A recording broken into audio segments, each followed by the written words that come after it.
Hi guys, Supernova here reading through How Do We Know the Bible is True, Volume 1, co-edited by Ken Ham and Bodhi Hodge. I'm an atheist giving you an atheist perspective on the book.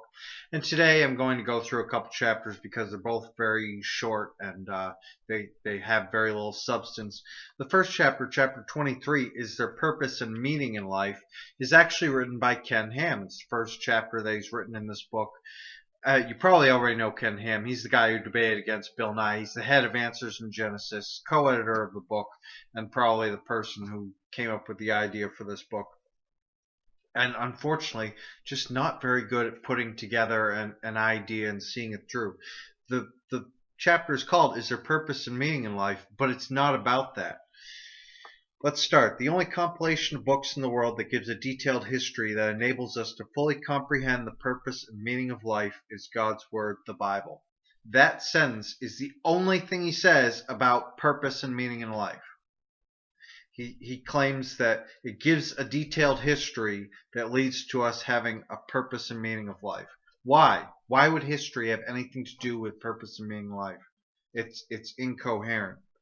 So this whole chapter is about Genesis and what Christians believe, specifically fundamentalist Christians believe about sin nature and all that.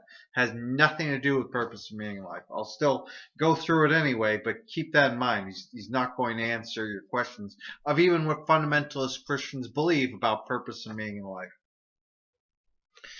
So he goes on first to describe the first Adam, which is the Adam we know from the Genesis story. And we're told of Adam's creation. Next section called God's Instruction is where God supposedly gives Adam free will. Then it talks about Adam's fall from eating the fruit.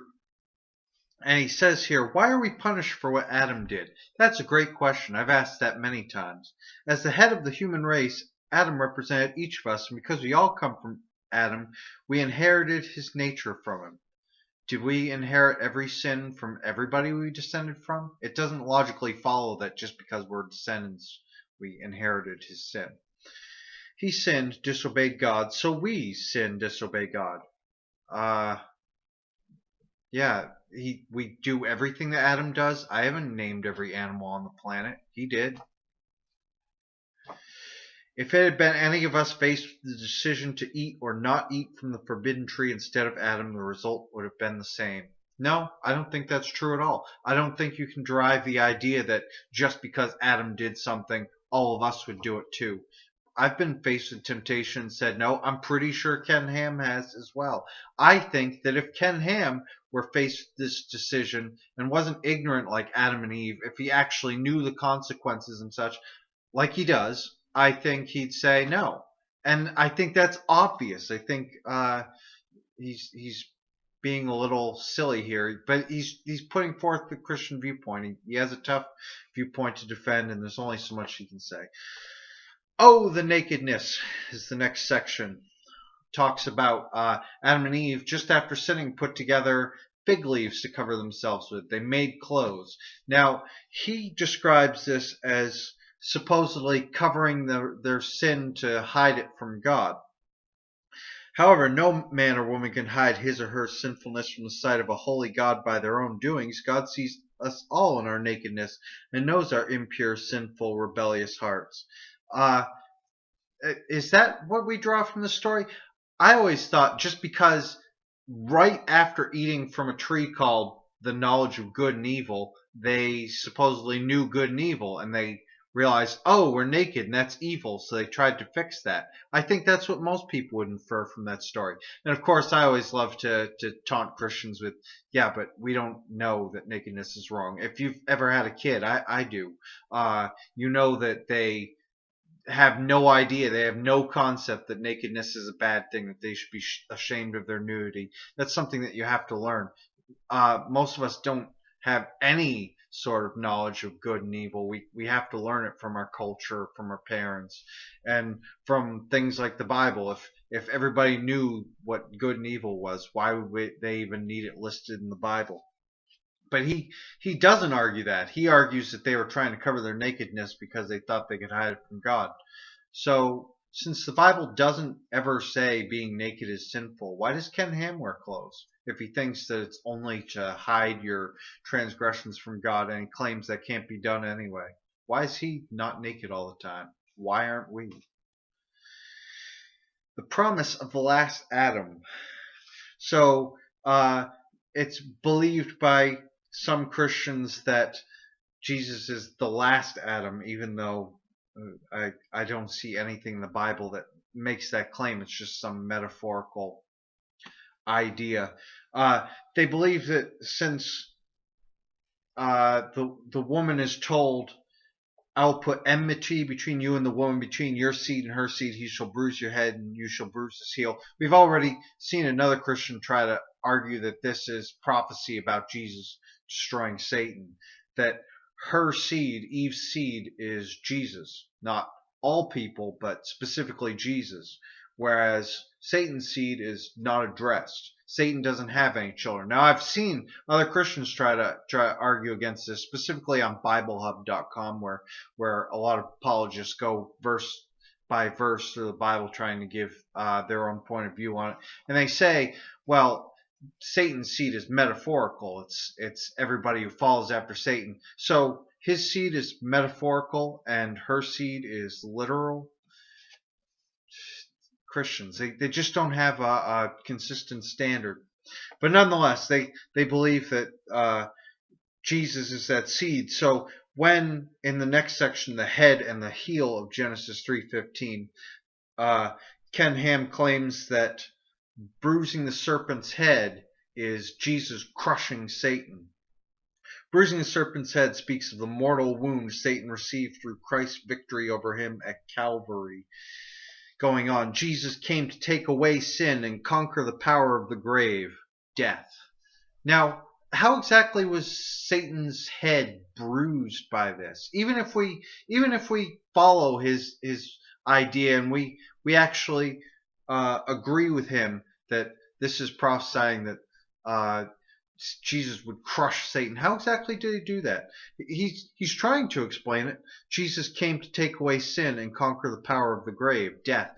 But this seems to me what Daniel Dennett calls a deepity, something that sounds deep, but if you think about it at all, it doesn't make any sense. And it doesn't.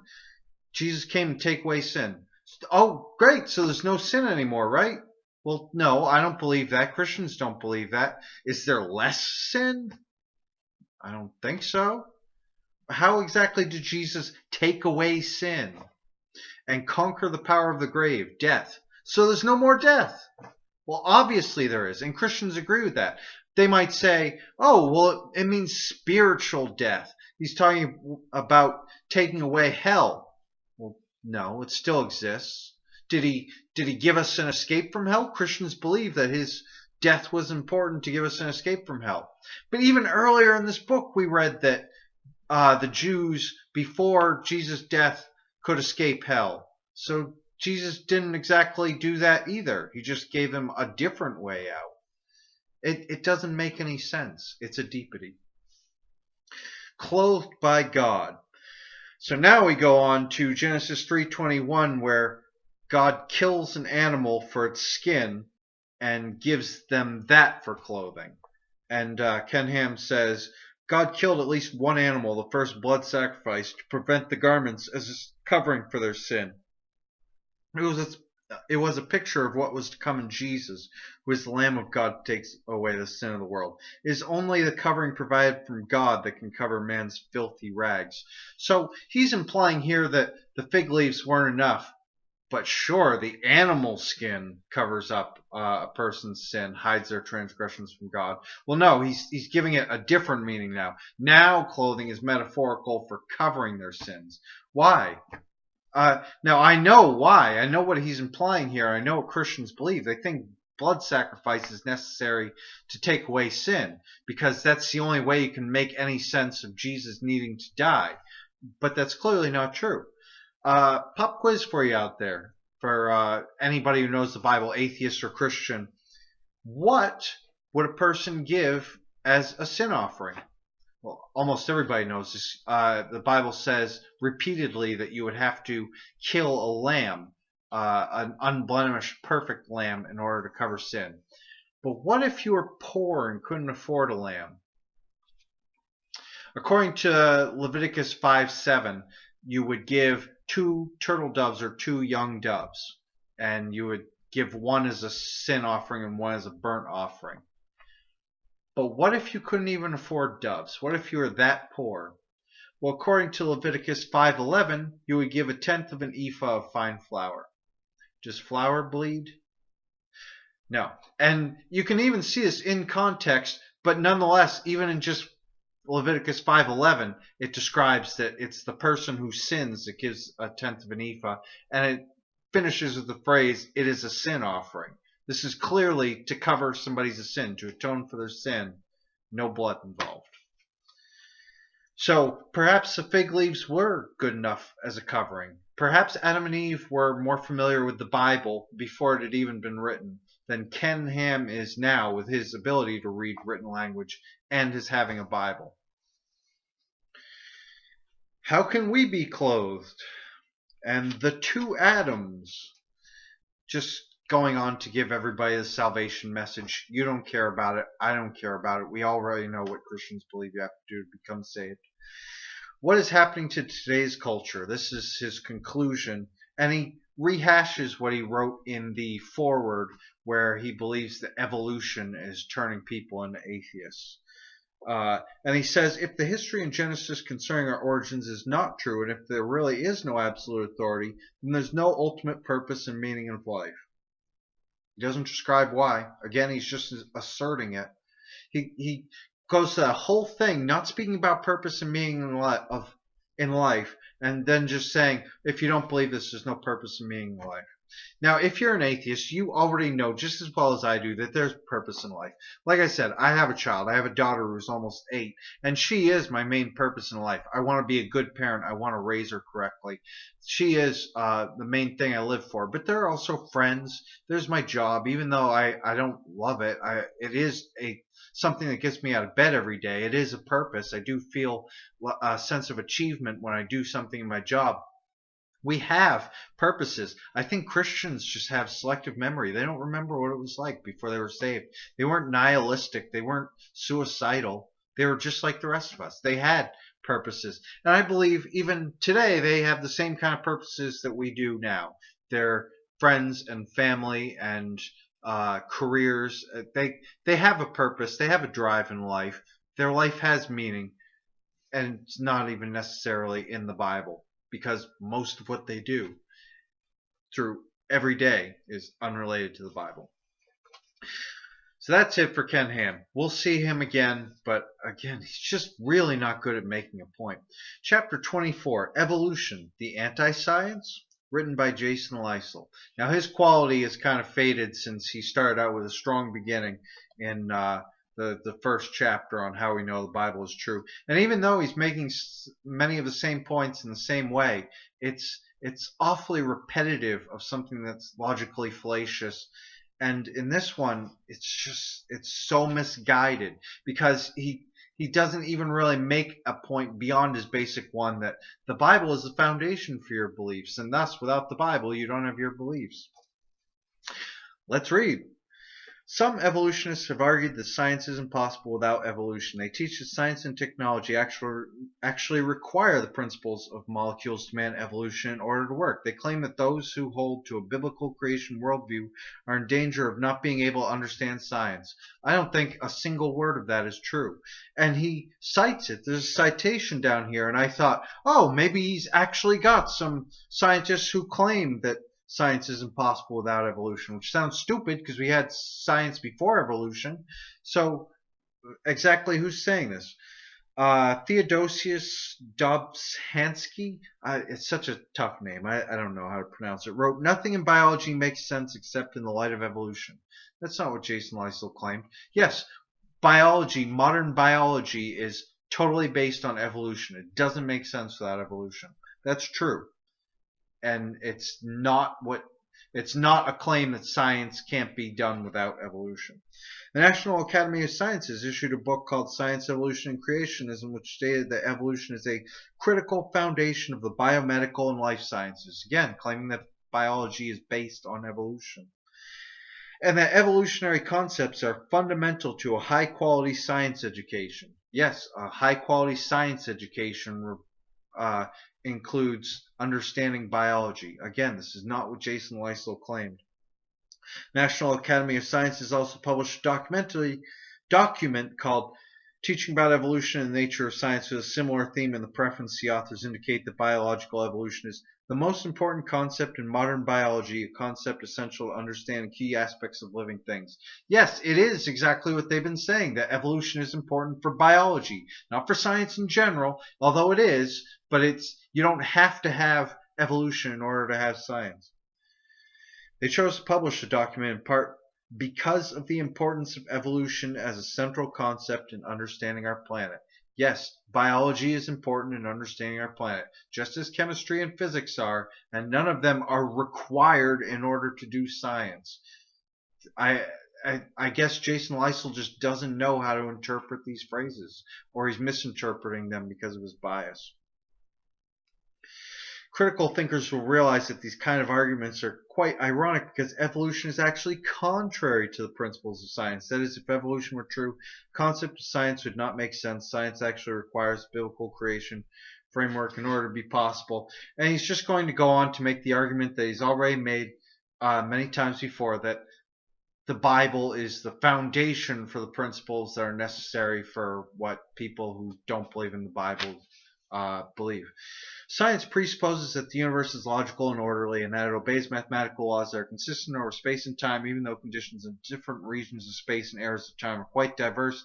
There is nevertheless an underlying uniformity because there is such regularity in the universe. There are many instances where scientists are able to make successful predictions about the future. For example, astronomers can successfully compute the position of the planets, moons, and asteroids far into the future. Without uniformity in nature, such predictions would be impossible and science cannot exist. The problem for evolutionism is that such regularity only makes sense in a biblical creation worldview. Yes, we do need uniformity in order to draw these patterns from the past and believe and make predictions based on them, because if the predictions aren't uniform, if the pattern isn't real, then obviously it's going to be skewed in the future. We don't need a biblical worldview for this. This is basic logic. This is inductive logic. You draw a pattern from many instances, and you believe that the pattern will continue. Now, you don't have to believe that dogmatically, as Jason Leisel thinks. You can change your opinion if it seems that the pattern does not continue. We don't need the Bible in order to establish that patterns happen. This is something that we understand at a very, very young age. It's implicit. I don't even think you have to learn pattern recognition. The biblical creationist expects there to be order in the universe because God made all things. And then he's just going to go through quoting different places in the Bible where it claims that there's consistency. What he doesn't seem to notice is that the Bible is the foundation for not believing in uniformity. Miracles are a belief that uniformity in nature, that laws in nature, that things that are always uniform, change at the whim of a God who wants to change it. The Bible does not teach uniformity. It teaches that uniformity can be broken at any time, at any place. And Christians believe that. Christians are not the ones who believe in uniformity, because the Bible does not establish that. Wouldn't matter if it did. We don't believe in the Bible. Telling us that the Bible establishes uniformity is not going to convince us that it's based on a biblical worldview. Can an evolutionist do science? Since science requires the biblical principle of uniformity, it is rather amazing that one could be scientist and also an evolutionist. And yet there are scientists who believe in evolution. How is that possible? Again, he's answering his own question. Do you have to believe in the Bible to be a scientist? Obviously not. There are many scientists who don't. The answer is that evolutionists are only able to do science only because they are inconsistent. They accept biblical principles such as uniformity while simultaneously denying the Bible from which those principles are derived, because they don't believe those principles are derived from the Bible. They don't need to. How would an evolutionist respond? A bunch of straw man arguments here. Why will the future reflect the past? One of the most common responses is, well, it always has, so I expect it always will, but this is circular reasoning. No, it's not. This is the foundation for inductive logic, which I believe that Jason Lysol believes in context where his bias isn't against it. It always has, establishes a pattern that there always will be. We don't believe it dogmatically. We don't have to believe that that pattern continues. If we see evidence that it doesn't, we can change our beliefs. Can Jason Lysol claim that? That's what's called being open-minded, being reasonable. I don't think he is. Evolutionists might try a more pragmatic response. Well, I can't really explain why, but uniformity seems to work, so we use it. That's kind of a restatement of, yeah, it appears to be a pattern, so we believe that the pattern's there. This answer also fails for two reasons. First, we can only argue that uniformity seems to have worked in the past. No kidding. Same thing Jason Lysol can claim. There's no guarantee it will continue to work in the future unless you have a reason to assume uniformity, which only the Christian does. Yet evolutionists do assume that uniformity will be true in the future because we understand patterns. Second, the answer admits the uniformity is without justification in the evolutionary worldview, which is exactly the point. No one is denying that there's uniformity in nature. The point is that only a biblical creation worldview can make sense of it. Evolutionists can only do science they are inconsistent. I just don't know what more to say on this. He gives his own logical argument, claims science requires uniformity. Premise 1. Premise 2. Uniformity requires a biblical worldview. Conclusion. Therefore, science requires a biblical worldview. It's a good, valid, logical argument, but it's unsound because premise 2. Uniformity requires a biblical worldview. Can only work if we presuppose the Bible's true. And since you and I don't have any reason to presuppose that, we don't find the argument sound. And we can make the opposite argument, and he would again just argue that it's not unsound, or he might even call it circular reasoning and argue that it's invalid. Theistic evolution won't save the day. This is interesting. Some evolutionists might argue that they can account for uniformity just as the Christian does, that is, Christians who believe in evolution, by appealing to a God who upholds the universe in a law-like fashion. They argue the same thing that Jason Lysol does. Rather than believing in Genesis creation, they believe that this God created over millions of years of evolution. However, theistic evolution will not resolve the problem. A theistic evolutionist does not believe that Genesis is literally true, but if Genesis is not literally true, there's no reason to believe that Genesis 8:22 is literally true. This is, again, the fallacy of the law of composition or the law of division. We don't have to believe that all of Genesis is literally true. And I imagine that there are parts that an evolutionary Christian does believe are literally true and other parts that they don't. It's a false dichotomy to say you either have to accept it all or reject it all because of the law of composition. Just because you don't think it's all literally true doesn't mean that you can't think any of it is literally true. So he claims that evolution is irrational, and there's a section called Conclusions where he just rehashes the same argument. An evolution might think and say that evolution is true not for national reasons, but as a necessary consequence of blind chemistry, which is all Jason Lysol thinks of evolution. I don't even know what more to say on. He just keeps using the same argument over and over that you have to have a biblical foundation in order to have things like science and logic. You know what believing in the Bible brings us? Unscientific things.